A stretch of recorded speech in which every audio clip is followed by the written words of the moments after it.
indicateurs économiques sont calqués sur les attentes des grands patrons. Ils doivent être remplacés, repensés pour identifier nos capacités industrielles nationales et intégrer les écosystèmes dans notre appareil productif.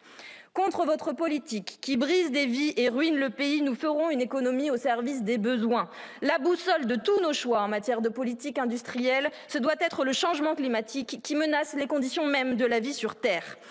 En 2019, Macron faisait encore semblant de se préoccuper de cette urgence écologique. Toujours dans un champ lexical belliqueux, le président annonçait alors que sur la forêt et l'océan, domaine essentiel pour réduire les émissions de CO2 et préserver nos équilibres en termes de biodiversité, nous étions en train de perdre la bataille.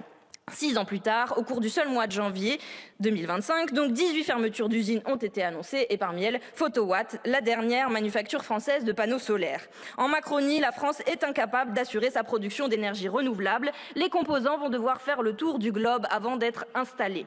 Il faut donc un protectionnisme solidaire et écologique, des droits de douane qui protègent nos industries d'une concurrence déloyale fondée sur le non-respect des droits humains et l'extractivisme forcené. En 2020, Macron déclarait encore que nous étions en guerre, c'était la guerre sanitaire cette fois-là.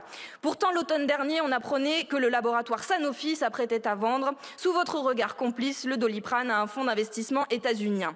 Les pénuries de paracétamol et avant elles, celles de masques ne vous ont donc manifestement rien appris.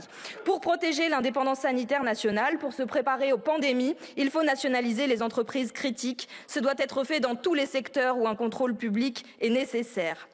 Notre souveraineté est à portée de main. Ça a l'air de vous faire rire, même sourire, monsieur le ministre, mais il faut s'en donner maintenant les moyens. Contre votre économie de la guerre, nous allons construire une économie de la paix. Merci, madame la vice-présidente.